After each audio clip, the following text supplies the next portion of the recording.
살아 역사하신 하나님께서 오늘 이 자리에 말씀으로 찾아와 주시기를 주님의 이름으로 축복합니다. 말씀을 들을 때에 하나님의 만지심으로 여러분의 질병이 치료되고 마음의 모든 무거운 짐들이 사라지며 진실로 여러분의 삶의 의미가 새롭게 되는 복된 예배 시간 되길 수 있기를 주님의 이름으로 축복합니다. 아멘. 공주병 아시죠? 공주병 걸린 할머니가 차를 타고 이렇게 쫙 드라이브를 하고 있는데 뒤에서 잘생긴 총각이 트럭을 몰면서 자꾸 따라오는 거죠. 같이 가 처녀, 같이 가 처녀, 같이 가 처녀, 같이 가 처녀. 이 무슨 말인가? 역시 내가 나이가 제 70이 넘어도 나의 인기는 변하지 않구나. 근데 갑자기 멈추어서 만나주면 이 값이 떨어지잖아요. 계속 가면서 그 이야기를 듣는 거죠. 같이 가 처녀, 같이 가 처녀. 한참을 가다가 더 이상 이제 거절하면 이게 예의가 아닌 것 같아서 차를 세우고 탁 내렸습니다. 근데 이 차가 뒤에 서야 되잖아요. 안 서고 지나가 버리는 거예요. 지나가면서 깔치가 천연, 깔치가 천원. 그렇죠. 이게 사람은 그렇습니다. 이게요, 내가 듣고 싶은 대로 들어요. 내가 듣고 싶은 것만 듣고 이미 내가 듣고 싶은 것은 내 마음에 결정해 놓은 거예요. 이게 우리 약함입니다. 그래서 내가 모든 걸 알고 있어. 내가 다 들었어. 내가 다 들었어. 내가 다 알았어. 그 사실 아니에요. 사람은 자기가 듣고 싶은 것만 듣고 자기가 듣고 싶은 것만 들린다니까요. 이 재밌는 실험을 하나 했는데 우리 옛날에 어릴 때에 아동학 학생들하고 신학 학생들하고 한 번씩 그 MT를 가면요, 희한하게도 신학과 애들은 교회만 보입니다. 아, 저 교회다. 아, 저 교회다. 아동학과 애들은 그게 안 보인대요. 유치원만 보이는 거예요. 자기가 관심 있는 것만 보이고 자기가 관심 있는 것만 들린다니까요. 그래서 자기가 아는 게 다라고 생각하면 안 돼요. 오늘 예수님께서 예루살렘으로 올라가십니다. 사실 이스라엘 백성들은 매년 예루살렘으로 올라가야 되는데 예수님께서 매년 올라가지는 않으셨던 것 같아요. 매년 안 올라가시다가 오늘 올라가십니다. 아니, 예루살렘으로 올라가야 일이 되잖아요. 아니, 서울 광화문에 올라가야 일이 되고요. 서울 청와대에 올라가야 일이 되는데 예수님은 계속 하나님 나라 이야기하시면서 갈릴리 지방 그 변두리에서 오늘 말로 어디 영덕, 강국 이런 데서 그냥 고기 잡는 사람들하고 어울리면서 가난하고 힘없는 사람들과 함께 시간을 보내는 거죠. 가만있어. 이래 보니까 또 강구 영덕분 제가 폄하하는 거 아닙니다. 강구 영덕 참 좋은 동네입니다. 보니까 우리 동서 고향이 영덕이네요. 죄송합니다. 예. 근데 예수님께서 오늘 이제 그 마지막으로 예루살렘으로 올라가시는데 마음이 어떠실까요? 제자들과 보낼 시간이 딱 한 주간밖에 남지 않았습니다. 예루살렘에서 당할 고난이 너무 눈에 선하다고요. 이 제자들이 당할 고통을 생각해도 너무너무 가슴이 아프고요. 그 가슴이 아픈 채로 예루살렘으로 올라가면서 언덕을 넘어가는데 저기 언덕에 보니까 예루살렘 큰 성이 보이고 예루살렘 성전이 보입니다. 그 예루살렘 성전과 예루살렘 그 큰 성을 보면서 가슴이 무너지고 메어지면서 그렇게 무겁게 입을 여시지요. 18절 보라 우리가 예루살렘으로 올라가노니 인자가 대제사장들과 서기관들에게 넘겨짐에 그들이 죽이기로 작정하고 이방인들에게 넘겨주어 나를 조롱하며 채찍질하며 십자가에 못 박게 할 것이나 제3일에는 살아날 거야. 예수님은 이 말씀을 하시면서 기쁘게 말씀하신 게 아니라니까요. 굉장히 무겁게, 굉장히 아픈 마음으로 무겁게 또박또박 한 말씀 그렇게 말씀하신다고요. 내가 제사장들과 서기관들에게 넘겨질 거야. 그 친구들에게 고통을 당하고 내가 채찍질 당하고 십자가에 못 박혀 내가 죽을 거야. 또박또박 이야기했다니까요. 눈을 부릅뜨고 이야기하고 가만히 서서 아마 예수님께서 눈을 바라보면서 말씀하셨을 거예요. 근데 예수님도 모르셨던 게 한 게 있는 것 같아요. 사람은 이미 자기가 듣고 싶은 것만 들린다니까요. 사람은 이미 자기가 듣고 싶은 말이 있다니까요. 사람은 자기가 듣고 싶은 그것만 내 귀에 들립니다. 예루살렘의 얼굴이 보이는 순간, 예루살렘의 얼굴이 딱 드러나는 순간 예수님은 무겁게 나는 잡히고 죽을 것이라고 그렇게 제자들에게, 예수님을 따르는 많은 사람들에게 이야기했는데, 갑자기 뜬금없이 요한과 야고보의 어머니가 갑자기 요한과 야고보의 손을 붙잡고 예수님 앞으로 막 달려가는 거예요. 예루살렘의 큰 모습이 딱 드러나자마자 그 두 아들을 막 잡고 끌고 가서 20절에 예수께 와서 절하며 무엇을 구하니? 오늘 말로 이놈의 새끼들아, 뭐하러 빨리 안 엎드리고 절해라, 빨리 절해라, 빨리 절해라, 먼저 절해라. 베드로하고 이 안드레하고 이 유다 뭐 이런 아들보다도 네가 먼저 절해버려라, 네가 먼저 선빵 날려버려라.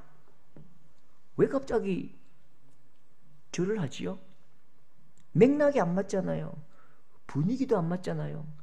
지금 예수님은 내가 서기관과 제사장들에게 넘겨지고 나는 채찍질 당하고 아파하고 십자가에 못 박혀서 내가 죽을 거라고 말을 했는데 이 제자들은 넙죽 엎드리더니 막 그냥 막 절하는 거죠. 너무 상황이 이상하니까 예수님이 물으십니다. 21절에 예수께서 이르시되 무엇을 원하느냐?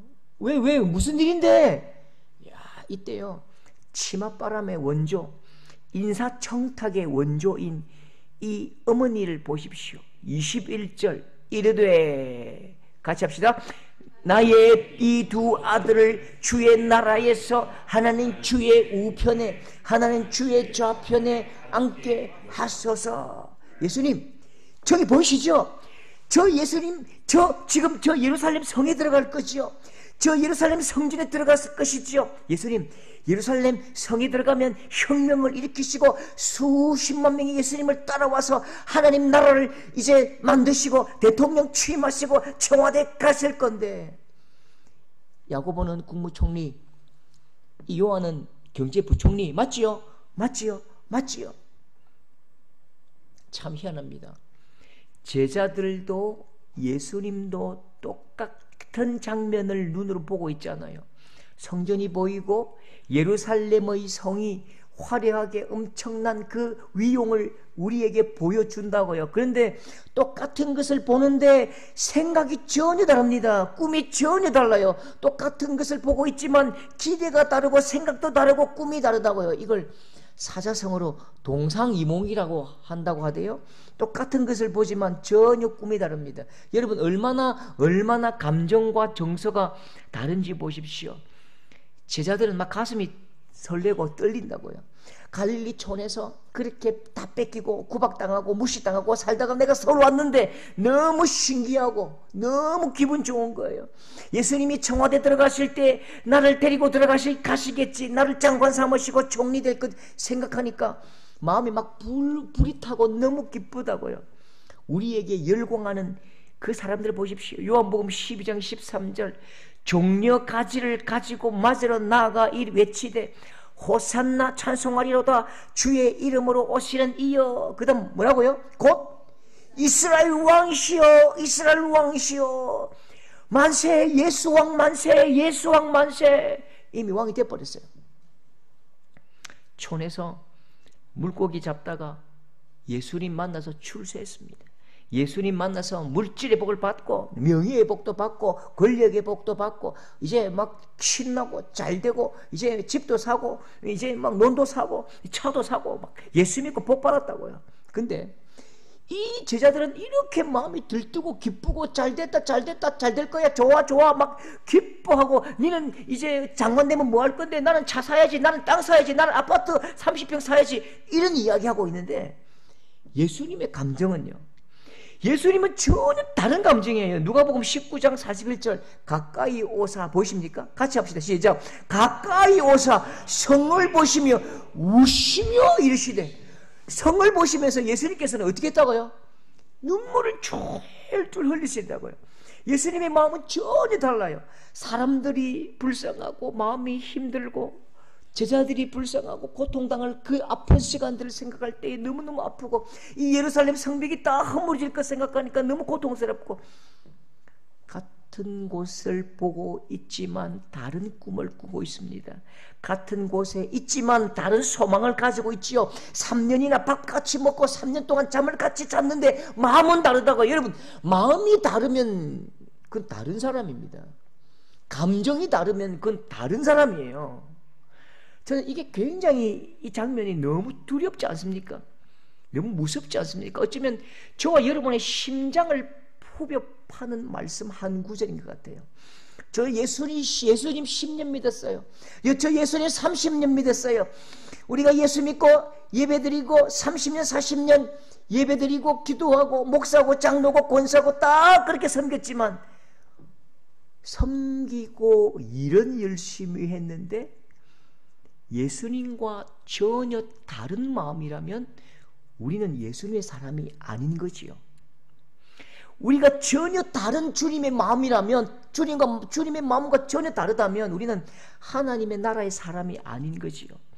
이 제자들에게 송곳같이 물으시는 이 한 문장, 여러분 이 문장이 저와 여러분에게 하시는 질문입니다. 저와 여러분에게 30년 예수 믿고 직분을 가지고 열심히 섬겼던 우리에게 21절 예수께서 이르시되 무엇을 원하느냐? 도대체 너희들이 나에게 원하는 게 뭔데?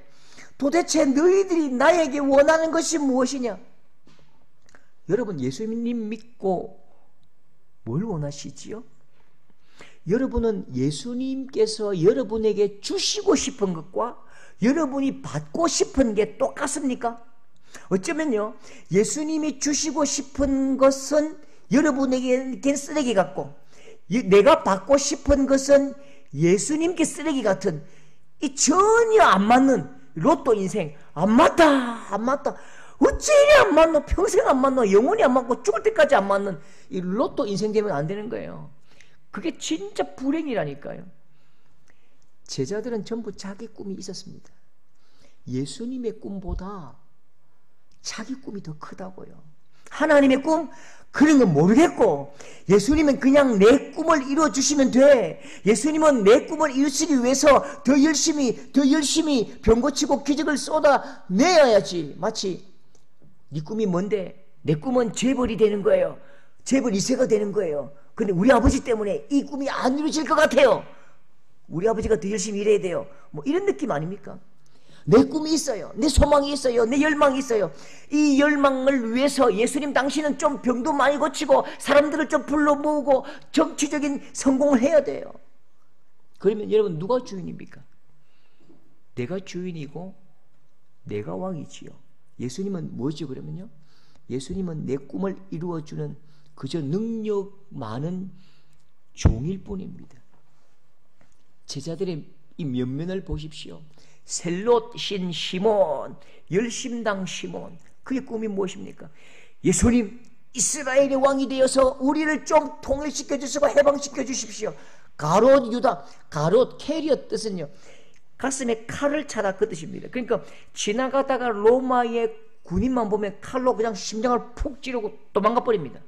윤봉길, 안중근 같은 이 혁명투사, 무력으로 로마 군대를 짓밟아 버려야 된다는 아주 과격한 혁명가들이지요. 예수님 혁명의 날이 밝았습니다. 오늘 밤에 로마 군대들 다 짓밟아 버리시고 전부 다 목을 쳐버립시다. 백성들은 어때요? 이 예수님을 따라온 백성들은 뭘 원하지요? 밥 좀 달래요. 우리를 좀 배부르게 해주십시오. 예수님 밥 좀 주십시오. 요한복음 6장 26절 예수께서 대답하여 이르시되 그 다음요 같이 읽을까요? 너희가 나를 찾는 것은 표적을 본 까닭이 아니요 떡을 먹고 배부른 까닭이로다. 한번 배불러 봤거든요. 한번 배 터지게 먹어봤거든요. 평생 처음으로 내가 배를 두드리면서 12광줄이 남은 그 장면을 보았거든요. 계속 따라다니는 겁니다. 예수님 밥 주세요. 예수님 밥 좀 주세요. 예수님 내 배 좀 부르게 해주십시오. 고기 잡던 제자들은요 오늘 이 야고보와 요한처럼 예수님 청와대 들어가면 저 장관 시켜주실 거지요? 국무총리 내 겁니다. 근데 예수님은 이 제자들의 기대대로 주지 않으셨습니다. 예수님은 내가 원하는 것 주지 않으셨어요. 내가 원하는 것 주지 않으실 때에 이 제자들이 어떻게 변해버립니까? 제자들이 다 예수를 버리고 도망하니라. 사람들은요, 그들이 소리질러 이르되 그를 십자가에 못 박으소서, 그를 십자가에 못 박게 하소서. 사람들이 처음에 호산나 다윗의 자손이여 왕으로 오시는 이여 그렇게 외쳤지만 예수님께서 그들에게 밥을 주지 않으실 때에, 먹을 것 주지 않으실 때에 예수님 저 사기꾼 십자가에 못 박아버리십시오, 그렇게 소리치는 것입니다. 가롯 유다는요, 마태복음 27장 5절에 보면요, 유다가 은을 성소에 던져넣고 물러가서 스스로 목매어 죽은지라. 여러분, 이 제자들 뿐입니까? 모든 사람들이 하나님 아들 메시아를 기다렸다니까요. 하나님의 아들 메시아가 나타나기를, 우리를 구원해 주기를 간절히 기다렸습니다. 이건요, 제사장도 바리새인도 서기관도 전부 다 목이 빠지게 기다리고 있었습니다. 그런데 왜 예수님을 영접하지 않지요? 왜 예수님을 영접하지 않지요? 내가 하나님의 아들이라고 말씀하셨잖아요. 드러내셨잖아요. 그런데 왜 영접하지 않지요? 그렇게 기다리는 분을 왜 모시지 않지요? 왜냐하면 이미 나의 결단, 나의 기대가 크기 때문입니다. 내가 그림 그린, 내가 이미 마음에 결정한 그 모습과 예수님의 모습은 너무 다르기 때문입니다. 우리는 기대할 때에 하나님의 아들은 온 우주 만군의 힘과 능력을 가지고 천군천사의 호의를 받고 백마를 타고 하늘부터 구름을 타고 이 땅에 오셔서 로마 군단을 한 방의 바람처럼 휘저버리고 몰아내셔야 되는데, 예수님은 거짓골로 오신 것입니다. 정치가를 만나고 로마 군단을 짓밟아야 하는데 병자들과 조롱당하는 그 연약한 인생들과 함께 먹고 마시고 그 불쌍한 사람들을 위로하고 질질 울고 계시고 그렇게 찌질하게 사는 모습 때문에 화가 나는 거예요. 여러분, 기대와 다를 때에 마음이 어떻습니까? 제가 뭘 기대를 안 하면요, 별 화도 안 나요. 여러분 그렇잖아요. 20년 결혼기념일에 여보, 내가 정말 당신을 위해서 선물을 준비해서 너무 큰 선물이야. 세상에서 가장 큰 선물이야. 내 마음 죽이고 싶다고요. 그때는요. 기대에 부풀었는데 그 기대를 꺾어버리면요, 굉장히 분합니다. 그 분기를 참지 못하고 예수님을 못 박아 죽여버리고요. 또 그 분기를 참지 못하니까, 그 예수님에 대한 실망과 절망과 그 분노를 참지 못하니까 유다는요, 스스로 목을 메어 죽어버립니다. 여러분, 진짜 예수님이 우리에게 주고 싶은 것이 무엇이지요?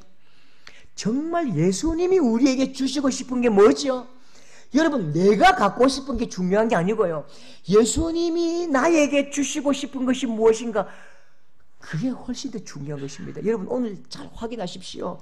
여러분, 신앙생활 열심히 하셨는데 예수님의 마음과 내 마음이 다르고 예수님께서 주시고 싶은 것과 나의 소망이 다르면 그건 안 맞는 거예요. 그 평생 신앙생활 하지만 그건 주님의 마음과 함께 할 수 없다면 그건 너무너무 불쌍하잖아요. 불행하잖아요. 여러분, 오늘 이 시간에 하나님께서 우리에게 주시는 복이 무엇인지 잘 확인하시고 머리에 새기시고 마음에 꼭 넣고 가십시오. 에베소서 1장 3절 말씀 같이 보겠습니다. 자, 가겠습니다. 시작. 우리 주 예수 그리스도의 아버지께서 그리스도 안에서 하늘에 속한 모든 신령한 복을 우리에게 주시되, 예수 그리스도의 아버지 하나님께서 우리에게 주시되, 복을 주시되, 무슨 복일까요? 하늘에 속한 신령한 복입니다. 하나님은 우리에게 무슨 복을 주기 원하신다고요? 하늘에 속한 신령한 복. 한번 다시 따라합시다. 하늘에 속한 신령한 복. 하나님이 예수 그리스도를 통해서 우리에게 주실 복은 하늘에 속한 신령한 복입니다. 그러면 여러분 중에 나는 건강 축복 받아야 되는데, 자녀 축복 받아야 되고, 물질 축복 받아야 되는데, 나는 그러면 건강 축복, 자녀 축복, 물질 축복, 이건 복도 아닌가 하나님 이거 안 주시는가? 아닙니다. 그것도 하나님께서 우리에게 주신 복이 맞아요. 그런데 분명한 것은 이 땅에서 주시는 하나님의 가장 좋은 복은 아닙니다. 여러분, 그건요, 건강 축복, 물질 축복, 자녀 축복, 명예, 이건요, 바로 이겁니다. 사진을 보십시오. 이겁니다. 루이비통? 저는 저거 루이스 비비톤 이러다가 뭐 욕을 바가지 들었는데, 여러분 중에 저 종이 가방을 사러 다니십니까?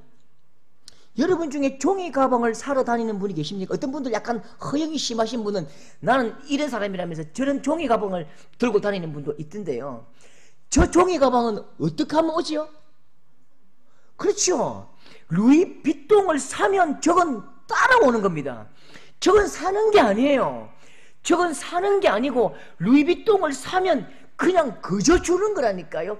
우리가 예수 그리스도 안에서 하늘에 속한 신령한 복을 받을 때에 살아 역사하시는 하나님께서 우리의 삶을 책임지시고 우리에게 가장 합당한 때에 좋은 것 주시는 내 아버지이시기 때문에 아버지는 우리를 책임지십니다. 그래서 여러분, 건강이 필요할 때 건강도 주시고, 물질이 필요한 자에게 물질도 주시고, 명예가 필요한 자에게 명예도 주시고, 권력이 필요한 자에게 권력을 주시는데, 이건 근본적인 복이 아니라 비비똥 가방이라니까요. 근본적인 복은 예수 그리스도시지요. 여러분, 80년 전만 해도 기억하시는지 모르겠는데, 아니 80년 전에 제가 없을 거예요. 80년대에 어떻게 그렇게 전민전이 잘 되는지요. 밥 먹자 하고 밥을 먹고 있으면 바로 그냥 불이 탁 꺼집니다. 그러면 급하게 뭘 찾습니까, 여러분? 초를 찾죠. 저녁 먹다가 전전이 되면 칠흑 같은 깜깜함입니다. 자, 이렇게 초를 찾지요. 초 하나를 켜면 밥도 먹고 책도 보고 그렇게 밝아 보이고 의미 있어 보이는 촛불입니다. 그런데 해가 뜹니다. 해가 뜨면 초는 어떻게 하면 되죠? 불어야죠. 꺼야지요. 해가 뜨면 초는 아무것도 아닌 거예요. 촛불이 불이 아니라는 게 아니고 해에 비하면 초는 아무것도 아닌 거지요. 해를 본 사람은 촛불을 찾지 않습니다. 해를 가진 사람은 촛불을 찾지 않는다니까요. 여러분, 진짜 예수님의 큰 복을 아는 사람은 압니다. 이 땅에서 내가 그렇게 아둥바둥 그렇게 내가 시간을 보내면서 고통당하면서 구했지만 이건 육신을 가지고 있는 한때만 유익한 거지요. 이건 최고의 복이 아닌 거죠. 최고의 복은 따로 있다고요. 여러분, 우리가 얼마나 어리석은지 아십니까? 제가 계속 여러분들에게 소개하는 한 장면, 사극인데요. 이 왕이 빨리 이 세자를 책봉하고 싶은 거예요. 그 6살짜리 아들에게 내가 이제 세자를 책봉한다 해놓고요. 왕이 놀리는 거예요. 왕과 중전하고 어머니하고 와가지고요. 세자에게 6살짜리 애에게 세자 책봉 교서와 과자 유과 있잖아요. 유과, 달달한 유과. 그렇게 유과를 들고 세자에게, 그 6살짜리에게 놀립니다.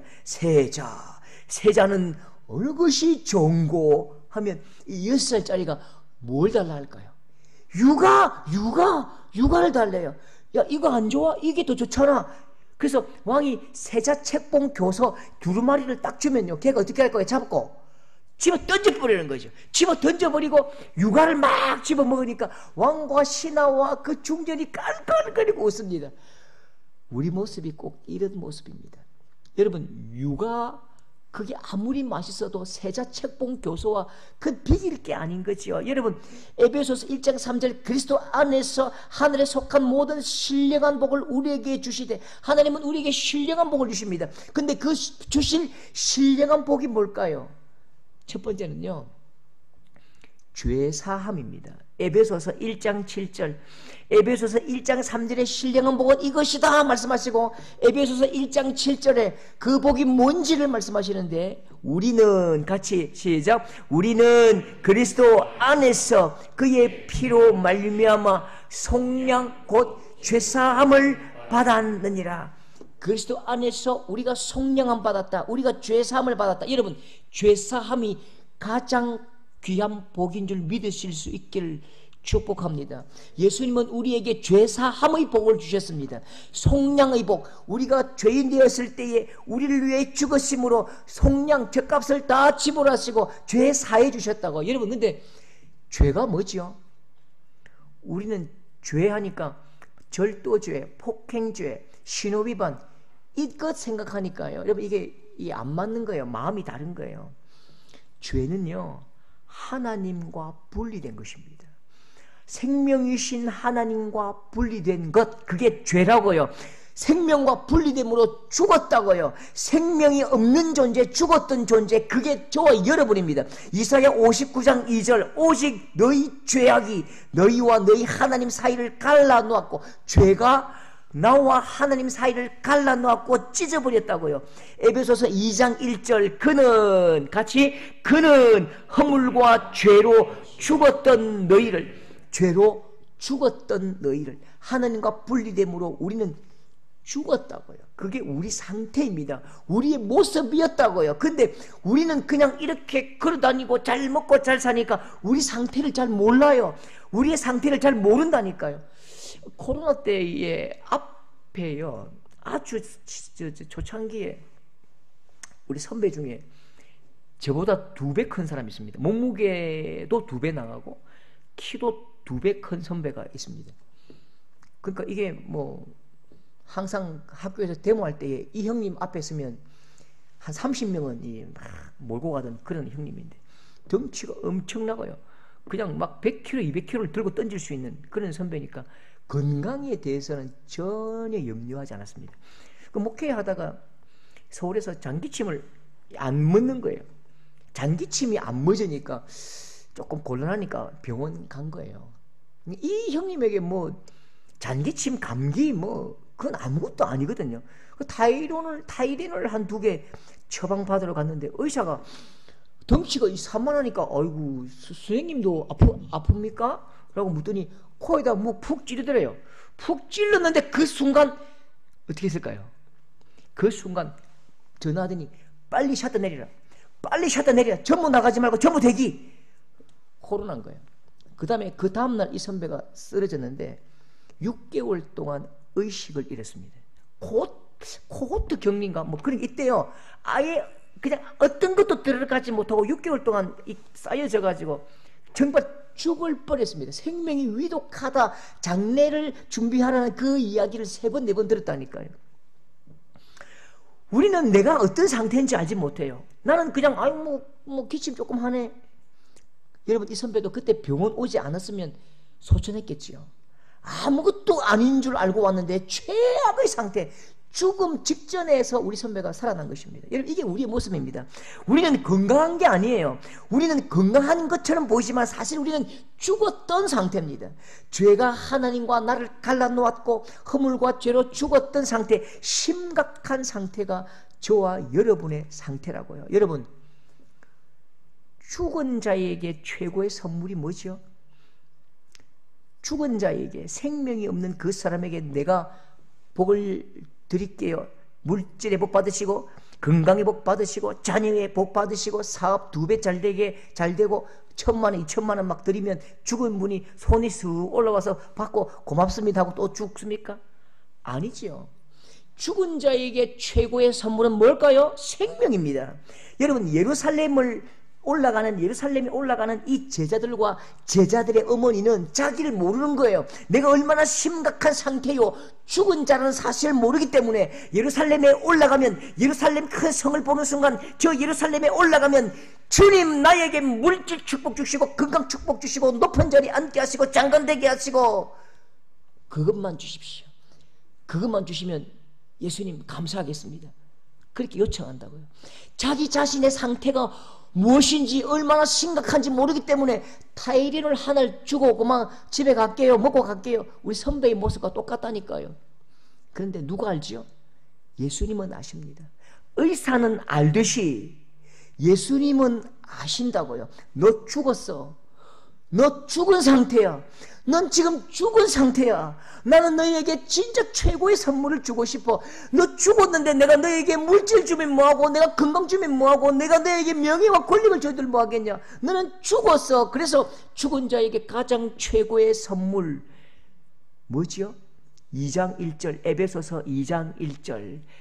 엄청난 하늘과 땅의 대선포입니다. 같이 합시다. 죄로 죽었던 너희를 살리셨도다. 죄로 죽었던 너희를 살리셨도다. 이 말씀은 선포, 하나의 큰 울림입니다. 죄로 죽었던 너희를 살리셨도다. 앞에 살리셨도다가 앞에 있습니다. 원래요. 살리셨다. 죄로 죽은 너희여. 어떻게 해요? 어떻게 살리셨죠? 대가를 지불하셨습니다. 대가를 지불하셨다고요. 로마서 5장 10절. 그의 아들의 죽으심으로 말미암아 하나님과 화목하게 되었다. 십자가의 죽으심으로 우리의 죄값을 지불하셨습니다. 속량하셨다고요. 지금 예수님은 예루살렘을 올라가면서 예루살렘의 모습을 보면서 나 장관시켜주세요. 나 총리시켜주세요. 그렇게 철 모르는 그 친구들에게, 자기 상태를 모르는 그 친구들에게, 이 어리석은 백성들을 위해서, 그리고 자기를 배반할 이 제자들을 위해서 생명을 주시기 위해서 십자가에 죽으시러 예루살렘으로 올라가시는 것입니다. 여러분, 첫 번째 복이 뭐라고요? 죄속함이지요. 죄사함이지요.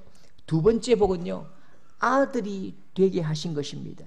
에베소서 1장 3절에 하늘에 속한 모든 신령한 복을 우리에게 주시되, 그 복이 뭐라고요? 두 번째, 에베소서 1장 5절. 같이 합시다.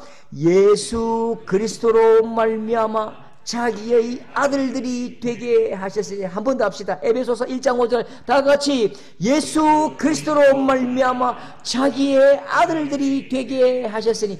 가장 중요한 복, 두 번째 복 뭐라고요?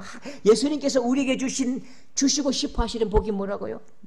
너를, 죽었던 너희, 원수되었던 너를 내 아들 삼는 것입니다. 갈라디아 4장 6절. 우리의 존재가 바뀌었습니다. 하나님과 원수되었던 우리가, 너희가 아들이므로 이제는 우리가 하나님을 뭐라고 부른다고요? 아빠 아버지라 부르게 하셨느니라. 아빠 아버지라 부르게 하셨느니라. 우리가 하나님을 아빠 아버지라 부를 수 있는 자격을 주시고 우리의 존재를 바꿔주셨다고. 이게 하나님께서 우리에게 주시고 싶어하는 선물입니다.